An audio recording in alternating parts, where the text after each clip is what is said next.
قسم کہ جتنی دیر تک تم مجلس میں بیٹھتے ہو تمہارے لیے لکھا کیا کیا جا رہا ہوتا. میں اس منبر سے کیا کیا اختیار پڑھوں کہ حسین اپنے عزادار کو کتنے اختیاروں سے نوازتا. ایک شخص نے مولا سے پوچھا مولا تیرے جد حسین کی عزاداری کا اختیار ہے اس سے ملتا کیا ہے, اجرت کیا ملتی ہے؟ امام نے کہا اس سے بڑا اجر کیا ملے گا کہ وہ جب قیامت والے دن اٹھے گا تو اپنی مرضی کے 70 گناہگاروں کو جنت میں لے کے جائے گا. اس نے کہا مولا اس کے علاوہ کیا اجر ملتا ہے؟ مولانا فرمایا اس کے علاوہ اجر یہ ملتا ہے جب اس کی پہلی رات قبر میں آتی ہے اس کے گرد کی 40 قبروں سے عذاب اٹھا لیا جاتا ہے. جب 40 قبروں سے عذاب اٹھا لیا جاتا ہے, جن قبروں میں عذاب ہو رہا ہوتا ہے, وہ مرنے والے فرشتوں سے پوچھتے ہیں ہماری کوئی نیکی کام آئی ہے؟ وہ کہتے کوئی نیکی نہیں ہے. پھر عذاب کیوں ختم ہوا؟ وہ کہتے شکر کر تیرے قبرستان میں حسین کا عزادار آ گیا. اب اگلی سطر کہوں گا تو عقیدے اور مضبوط ہوں گے. وہ صاحبان قبر کہتے ہیں وہ اپنی قبر میں آیا, عذاب ہماری قبروں سے اٹھ گیا. وہ دیکھتے آج اس کی قبر پہ پہلی رات ہے, آج اس کی قبر پہ رونے حسین کی ماں آ رہی ہے. آواز پروردگار آ گئی ہے, فرشتوں کو واپس بلاؤ, آج زہرا آ رہی ہے. نور کی ہماری اس عزادار کی قبر پہ اترتی ہے. شہزادی رو کے کہتی ہے تو دنیا میں پوچھا کرتا تھا کہ حسین کی مجلس کہاں ہو رہی ہے, تو نے دنیا میں حسین کو تنہا نہیں چھوڑا, میں تجھے قبر کی رات تنہا نہیں چھوڑوں گی. قبر کے اندر امیر المومنین ہیں, قبر کے باہر شہزادی کونین ہیں. بی بی کہتی ہے میرے اللہ میں تب تک قبر سے اٹھوں گی نہیں جب تک میں اس کی بخشش نہیں چاہتی. میرے اللہ اس قبر کے اندر وہی ہے, کوٹری میں تنگ و تریک کمرے میں وہی ہے جو میرے حسین کو بھولتا نہیں تھا. میرے اللہ میں اس کے احسان کا بدلہ دینے آئی ہوں, میں اسے تنہا نہیں چھوڑوں گی. کتنی بڑی فضیلت ہے کہ روتے تم ہو, تمہاری رخسار پہ آنسو نہیں جاتا, زہرا کے رومال پہ جاتا. مصر کا ایک شیعہ تھا, ہر سال اپنے گھر میں عزاداری کرواتا تھا. میں تمہیں عزاداری کی اہمیت بتا دوں کتنی ہے. ہر سال اپنے گھر میں عزاداری کرواتا, امیر تھا. ایک سال ایسا آیا کہ اتنا غریب ہو گیا کہ گھر کے برتن بھی بک گئے, کچھ نہ بچا حسین کی عزاداری کروانے کے لیے. محرم کا چاند آیا اور چھت پہ کھڑے ہو گئے, چاند کو دیکھ کر رو پڑا.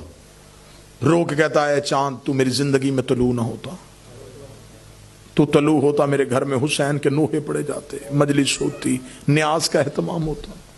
تو بھی آ گیا, میرے گھر میں انتظام بھی کوئی نہیں.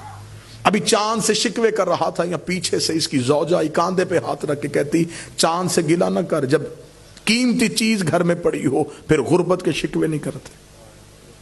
کہنے لگا مجھے تو نے چونکا دیا, عورت ہے ضرور تو نے کوئی زیور چھپا کے رکھا ہے, جلدی دے مجھے حسین کے لیے مجلس کے لیے نیاز کا اہتمام کرنا ہے. بحور الغمہ سے لے کے کتاب سے روایت پڑھ رہا ہوں, آیت اللہ علی شورشی کی کتاب. عورت آگے آگے چلی, شوہر پیچھے پیچھے چلا. کتاب کہتی وہاں آئی جہاں کمرے میں 2 بیٹے سو رہے تھے. بیٹوں کے سرہانے آ کے کھڑی ہوئی. شوہر دیکھ کہتا میں تیرا مطلب سمجھا نہیں. رو کے کہتی ہے میرے گھر میں ان سے قیمتی چیز کوئی نہیں. کیا کہنا چاہتی ہے تو؟ رو کے کہتی غلاموں کے بازار میں جا کے بیچتے,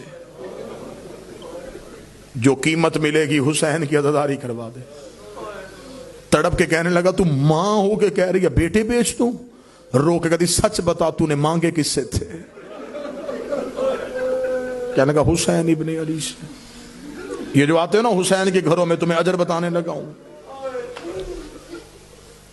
کہ جنہوں نے ایک ایک پیسہ اکٹھا کر کے یہ حسین کا گھر لیا ہے نا, تمہیں اجر بتانے لگا ہوں. تمہیں زہرا اجر کیا دے گی؟ غلاموں کے بازار میں جا کے بیچتے. کہنے لگا بچے ہیں. ماں رو کے کہتی ہے اصغر سے پیارے تو نہیں, اکبر سے پیارے تو نہیں. ماں نے بچے تیار کیے, باپ نے ساتھ لیے, بردہ فروشوں کے بازار میں چلا گیا جہاں غلام بکتے تھے. سارا دن آوازیں دیتا رہا غلام لے لو, غلام لے لو, غلام لے لو, غلام لے لو. شام ہو گئی, خریدار نہ آیا.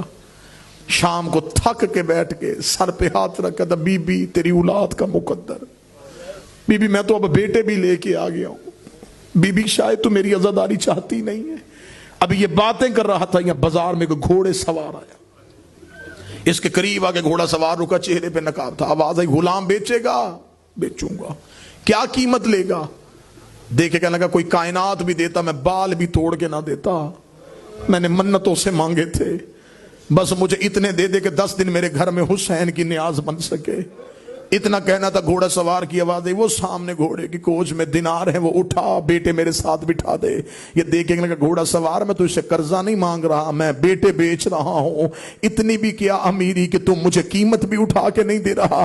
گھوڑا سوار کی آواز آئی، میرے ہاتھ ہوتے میں تیرے بیٹے ہاتھوں سے اٹھاتا، میرے بازو ہوتے میں تیرے لال ہاتھوں پہ اٹھا کے لے کے جاتا، میرے ہاتھ نہیں ہے، میرے بازو نہیں ہے، اپنے بچے میرے گھوڑے پہ سوار کروا۔ اس نے بیٹے گھوڑے پہ بٹھائے، گھوڑا سوار نے سینے کا سہارا دے کے بچوں کو گھوڑا دوڑا دی، دیناروں کی پوٹلی لے کے گھر واپس آئے، دروازے پہ ماں کھڑی تھی، خالی ہاتھ آتے دیکھا، دہلیز پہ بیٹھ گئی، رو کے کہتی بک گئے؟ بک گئے۔ کہتی تو باپ ہے، میں ماں ہوں، رونا نہ، حسین کی عزاداری کے دن ہے، ہم نے حسین کو رونا ہے۔ مصر کی جامع مسجد میں جا کے اعلان کروا، میرے گھر میں حسین کی مجلس ہے۔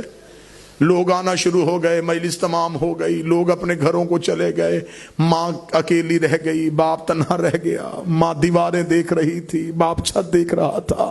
آدھی رات کو زوجہ اپنے بستر سے اٹھی، شوہر کے قدموں میں آ کے بیٹھی، رو کے کہتی اپنے فیصلے پہ شرمندہ نہیں ہوں، ندامت نہیں ہے مجھے، لیکن صرف اتنا پوچھنے آئی ہوں، آخر ماں ہے، مجھے بتا کس کے ہاتھ بیچ کے آیا ہے؟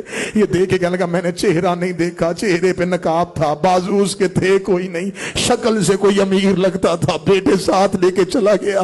ابھی ماں یہ باتیں کر رہی تھی، دروازے پہ دستک ہوئی، ماں دوڑ کے گئی، اس نے دروازہ کھولا، باہر ایک کالے برقعے والی بی بی دونوں بچوں کے ہاتھ پکڑ کے کھڑی ہے۔ یہ جلدی سے مومنہ قدموں میں گر گئی، رو کے کہتی بی بی ان سے کوئی غلطی ہوئی میں معافی مانگتی ہوں، بی بی نے نوکری کرنے کا طریقہ نہیں آتا، بی بی مجھ سے قیمت واپس نہ مانگنا۔ اس بی بی کی آواز آئی ہم بیٹے دیتے ہیں لیتے نہیں ہے۔ رو کے کہتی تو جو گلیوں میں بیٹے دے رہی ہے تو کون ہے؟ آواز آئی تیرے گھر میں کس کی مجلس تھی؟ فرمایا حسین ابن علی کی۔ آواز آئی وہ تیرا کیا لگتا ہے؟ رو کے کہتی میرا تو مولا ہے۔ اس بی بی کی آواز آئی تو میرے بیٹے کو رو رہی تھی، میں ساری رات سے تیرے بیٹے اپنی گود میں اٹھا کے رو رو کے کہہ رہی ہوں اور میرے حسین کا صدقہ